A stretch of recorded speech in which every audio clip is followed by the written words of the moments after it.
नमस्कार बच्चों। तो आज हम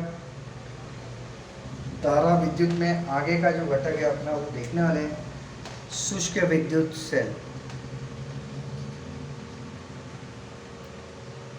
तो शुष्क विद्युत सेल होता क्या है, आज उसके बारे में जानकारी हम लेंगे। ओके, तो देखिए बच्चों, आपने अपने घर में ये सेल देखा होगा। बैटरी जिसको हम लोग बोलते हैं, इसको घड़ी में यूज़ करते हैं, टॉर्च में भी यूज़ करते हैं, है कि नहीं। इस तरीके से उसके ऊपर एक कार्बन की छड़ लगी हुई होती है। क्लियर?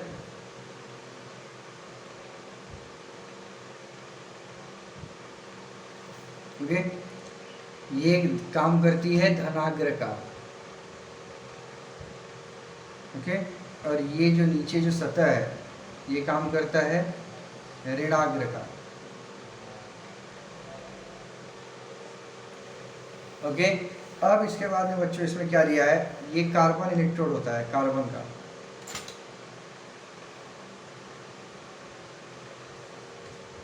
ऐसे करके ये डायग्राम बच्चों देखो यहाँ पर दिया गया है, किस तरीके से बताया गया देखें, ये देखिए। ओके, धनाग्र, कार्बन इलेक्ट्रोड, विभाजक, संरक्षक कवच, ओके, मैग्नीज डाइऑक्साइड, विद्युत अपघट्य और जस्ते का आवरण। तो ये बच्चों आप बचपन में हम लोग ऐसे सेल को पाते थे तो उसको निकाल के देखते थे, तो आपने भी निकाल के देखा होगा। तो उसके अंदर जैसे ही सेल का आवरण खोलते हैं वैसे ही जस्ते का आवरण दिखाई देता है, तो जो कि ये होता है। क्लियर? फिर उसके अंदर हम निकालते जाते हैं तो कार्बन आ जाता है। कार्बन तो काले काले पदार्थ होते हैं। तो ये रॉड आती है कि नहीं, कार्बन की रॉड है, तो वो यहाँ पर हमको दिखाई देता है। तो इसके बारे में चलो बच्चों हम लोग इंफॉर्मेशन देंगे। सबसे पहले क्या है, एक अनुपयोगी व शुष्क विद्युत सेल लेकर उसे बाहर का आवरण निकालो। उसके अंदर एक सफ़ेद आवरण दिखाई देगा। यह जस्ते के धातु Zn का आवरण है। ओके, जैसे हम लोग निकालते समय देखते हैं। यह सेल का ऋण सिरा है। अब यह भी आवरण धीरे धीरे तोड़ दो। जस्ते के आवरण के अंदर एक और आवरण होगा। इन दोनों आवरणों में विद्युत अपघट्य विश्लेषी इलेक्ट्रोलाइट पदार्थ भरा होता है। विद्युत अपघट्य पदार्थ में धन आवेशित तथा ऋण आवेशित आयन होते हैं, उनके द्वारा विद्युत प्रवाहित होती है। यह विद्युत अपघट्य पदार्थ अर्थात ZnCl2, zinc chloride, NH4Cl, ammonium chloride, इनके गीले मिश्रण की लुगदी होती है। सेल के मध्य भाग में एक ग्रेफाइट की छड़ होती है। यह सेल का धन सिरा होता है। छड़ के चारों ओर मैग्नीज डाइऑक्साइड का मिश्रण भरा होता है।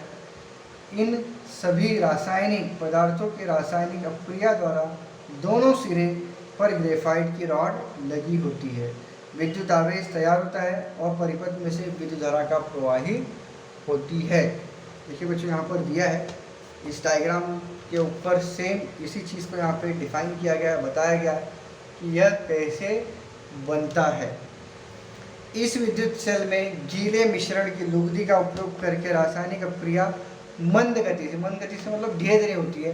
तो धीरे धीरे होने के कारण बच्चों यह अत्यंत अधिक समय तक टिक पाता है। जिससे अब घड़ी का सेल देखो, बहुत जल्दी तो नहीं बदली करते आप, है ना, 3-4 महीने में एक बार। रिमोट आपकी यूज़ के भी ऊपर डिपेंड है ना, रिमोट के सेल 1 महीने में 2 महीने में बदली करते हैं, है कि नहीं। तो यह अत्यंत मंद गति से चलता है क्योंकि इसके अंदर जो रासायनिक प्रक्रिया होती है वो अत्यंत मंद गति से होती है, इसलिए अधिक विद्युत धारा इससे प्राप्त नहीं कर पाते। द्रव पदार्थ का उपयोग करने वाले विद्युत सेल की तुलना इनकी संग्रहण काल मर्यादा अधिक होती है। शुष्क विद्युत सेल उपयोग में आसान होते हैं, कारण वे खड़े आड़े तिरछे किसी भी तरह से रखे जा सकते हैं और चालक साधनों में आसानी से उपयोग में लाए जा सकते हैं। मतलब उसको आसानी से उपयोग में लाया जा सकता है। वह विभिन्न प्रकार के आकारों में पाए जाते हैं, छोटे से छोटा, बड़े से बड़ा। पेंसिल सेल आपने सुना होगा, है कि नहीं, टॉर्च वाले से।